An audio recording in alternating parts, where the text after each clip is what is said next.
Well, Preston, Mary, we know that organized crime and shoplifting in our city's downtown core is unfortunately nothing new. We've heard from so many business owners that have had to deal with this firsthand.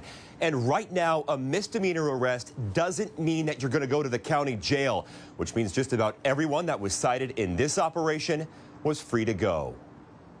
A big box store in the heart of downtown, this Target seems to live up to its name. A hot spot for thieves to run in and run out with whatever they can get their hands on. This week, Seattle police say 35 people were busted for stealing liquor, cookware, and cutlery. We're kind of used to seeing cop cars come and go throughout the day. Just next door at Seattle Shirt Company, I'm not surprised. Michael Kohler says it is a constant problem. We get people who try to come in here with tags still on their clothing, backpacks that have been taken from Target or from other places around the market. It's very common. His store has been hit too. Security now keeping a close eye on those coming and going. Just outside of this Target, you don't have to walk far at all to find people openly selling goods on the street corners and sidewalks. And that is especially true once you get up to 3rd Avenue. It's where we saw this group selling clothing and a small selection of booze for sale. I do see it, but I see people just trying to survive. Under current guidelines at the King County Jail, misdemeanor theft and other misdemeanor crimes don't allow for physical booking. So all but one person in this operation was let go. And with these arrests, the reports have now been forwarded to the city attorney's office. We have to ensure there's a level of accountability. If people get released or people aren't answering to anything, they're going to go back and do more crime. Quick response, I think, sends the right message from an accountability standpoint. It's very different to see comparative to kind of how it has been in the past. The city of Seattle seems to be standing its ground after facing its first real test since the clearing of a sprawling homeless encampment at Ballard Commons Park. The site was cleared just last week. Several homeless people returned days later to pitch their tents nearby, but neighbors took notice and called it in. KOMO's Jonathan Cho has been following the situation at the park for months. He joins us live with this Project Seattle update. Jonathan? Yeah, Mary, these neighbors say they are pleasantly surprised by the city's swift response and want it to continue.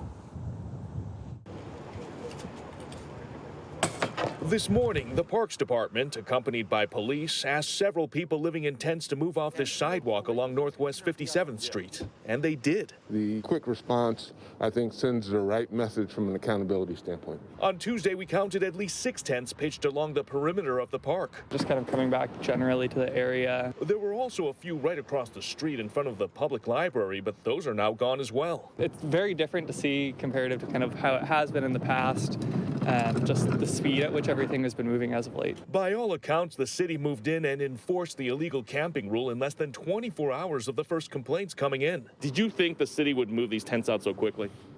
No, I didn't. No, it was a bit of a surprise. After months of public safety concerns like encampment fires, assaults, and illegal drug use, the Commons got cleaned up last week. But some neighbors weren't sure how the city would respond if the tents returned. We've been told things in the past. Pat Gilbro owns Ballard Health Club just a block away and says he doesn't want a repeat of last time. And that's kind of what you expect to happen. Back in May of 2020, crews cleared out the park because of a hepatitis A outbreak. But those campers came right back and stayed for months.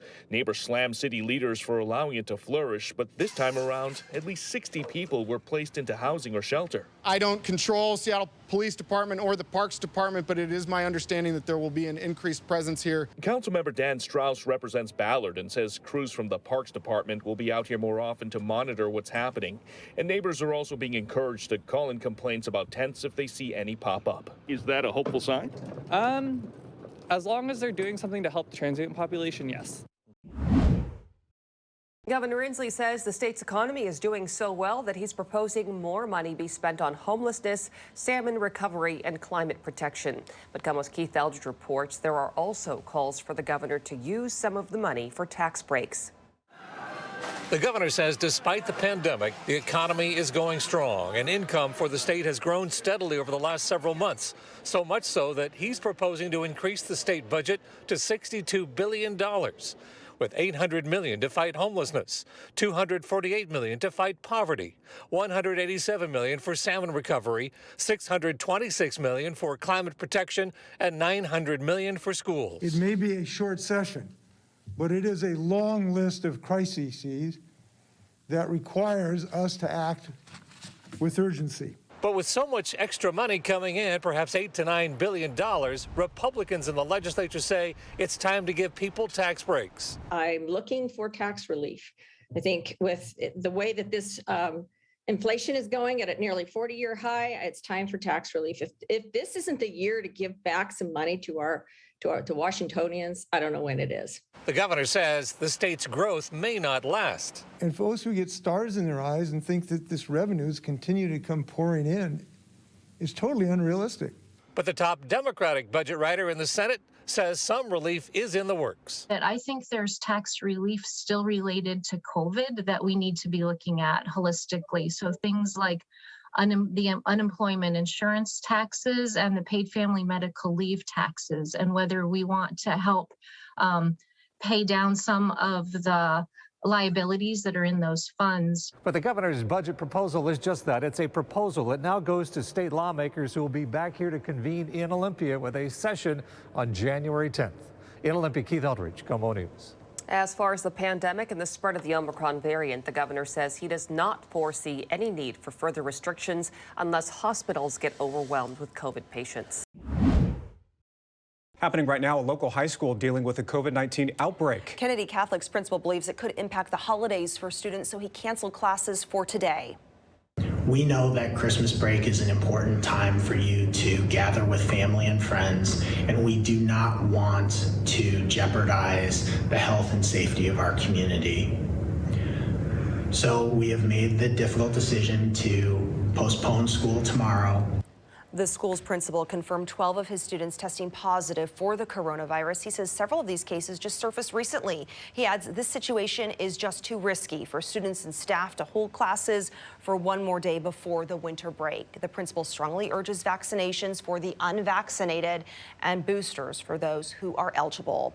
Hey everybody, I'm Eric Johnson from KOMO News. Thanks for checking out the KOMO YouTube channel. You can see more of our videos right here by clicking on the video links for more news from the Seattle area and all of Western Washington. And don't forget to click the subscribe button below